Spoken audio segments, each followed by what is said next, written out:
वो फिर ठीक हो गई है।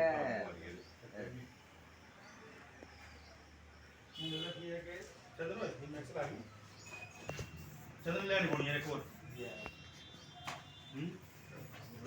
एक फोड़ा फटी है फटी है काली साहब ये बड़ा तकलीफ है ध्यान करे करती है ठीक है ये चिकनी होती है इतना खुद दाने दाने दाना स्किन ही लेकिन ही मैक्स है ना ये प्लस ही मैक्स अच्छा है बड़ी तंग ना सारी हैं अच्छा काई सर्दियां देखो पट्ठे पे ने बड़ा पे नहीं हाल तक हुई है हैं वो सी है ये मैं लिया है ना कुत्ते करके खाई ली है ਇਹਦਾ ਲੇਕਿਨ ਇਹ ਸਾਰਾ ਦੇਖੋ ਇਹਦਾ ਵੀ ਇਸੇ ਹੁਣ ਕਿਉਂ ਇਹਦੇ ਮੂੰਹ ਦੇਖੋ ਕਾਲੇ ਵੇ ना मैं आपसे पहले कहूं कि जो सनातन के अंदर एक ग्रंथ कथा है, ग्रंथों में लिखा गया है कि गंगा, गीता, गौ माता भारत के हैं निर्माता। तीनों का हाल जो है आप देख रहे हो कि ख़राब है। इस बीमारी से ना किसी का घोड़ा बीमार हुआ, ना किसी का और जानवर बीमार हुआ, गौ माता के ऊपर आया। मेरा यहाँ ब्रीड सेंटर है अपना, आप देख रहे हैं राठी और शाहीवाल दोनों बछड़ियाँ और गीर गाय मेरी जो है। इतनी तपश, इतना दुख बर्दाश्त नहीं हमारे से हो रहा कि इनके साथ क्या हो रहा है। इसी को लेकर के हमने कल जो है पुरानी मंडी राम मंदिर से संतों की एक रैली जो है वो निकलेगी और परेड ग्राउंड में आकर के समाप्त होगी। इसी बीमारी की वजह से जो हमारी गौ माता चले गई, सुहांजना में गंगाधर महाराज जी ने थार पर कर के ऊपर काम हो रहा था, उनकी गाय भी शरीर छोड़ गई। अब मैं किस किस का नाम लूँ। पुरानी मंडी के श्री राम महामंडलेश्वर रामेश्वर दास जी की दोनों गायें जो हैं वो कल चले गई और जेसीबी बुला करके उनको भी हमने उनकी समाधियाँ बनाई। हमें एक श्रद्धा है गौ के प्रति, हमने जेलें देखी हैं गौ के प्रति। हमने पहले भी कहा था यहाँ पे कि गौ मारी थी तो हमने तहसील जलाई थी, अब गौ मरेगी तो तहसीलदार भी सुरक्षित नहीं रहेगा। हमें आंदोलन के ऊपर मत लाओ कि हिंदू समाज इतना कमज़ोर हो जाएगा।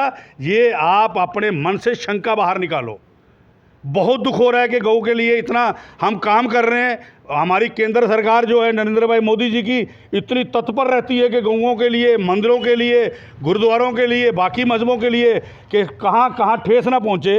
लेकिन जम्मू कश्मीर के अंदर ये हालात हैं कि आज गौ माता जो है ना बोल पा रही है ना खा रही है। आज इनके शरीर के ऊपर जख्म हो गए हैं, जो अपने जख्मों की ताब नहीं सह रही हैं और शरीर छोड़ती जा रही हैं। क्या ये दुख की बात नहीं है? ऐसा क्यों? जहाँ सरकार चाहती है कि जहाँ आंदोलन हो, मानिए हमारे एलजी साहब जब निकलते हैं तो लगता है कि सनातन चल रहा है, क्या बढ़िया धोती, क्या तिलक लगा करके निकलते हैं। लेकिन मैं उनसे अनुरोध करना चाहता हूं कि नीचे एडमिनिस्ट्रेशन आपकी बिल्कुल जिम्मेदार भाइयों को, गौशालाओं के लोगों को, साधु समाज को ऐसे ही ये इनके ऊपर कोई इनके ऊपर जो काम नहीं कर रही है, अपना इनके ऊपर सख्ती से काम करवाओ। माननीय एलजी साहब, नहीं काम हो रहा धरातल भूमि के ऊपर। पिछले तकरीबन 1 महीने से ये जो वायरस फैल रहा है, हमारे जो भी ये खासकर हम बॉर्डर एरिया की बात कर रहे हैं, जहाँ पे जो हमारा ये गौ माता जो हैं ये बहुत ही तादाद में रखी गई हैं। और आज भी हम एक जहाँ पे गौशाला में आए हैं ये देखने के लिए कि ये जो लंपी स्किन डिजीज़ है इसका क्या इफ़ेक्ट है। तो आपके माध्यम से हम बताना चाहते हैं कि हमारी जो गौ माता है, इसको जो ये डिज़ीज़ है इसमें इतने फोड़े निकले हैं और ये फोड़े फट गए हैं, वहाँ से ब्लड आ रहा है और हमें ये देख के पेन हो रहा है। ना तो गाय हमारी कुछ खा रही है, ना ही इसको बैठा जा रहा है इससे। मुझे ये नहीं पता लग रहा कि हमारी जो ये गवर्नमेंट है ये क्या कर रही है। बड़े अफसोस के साथ हमें ये कहना पड़ रहा है कि इस पर कोई चर्चा नहीं हो रही और सिर्फ अगर कोई एडमिनिस्ट्रेशन की तरफ से ऑर्डर निकल रहे हैं और ये निकल रहे हैं कि इन पशुओं को आइसोलेट किया जाए।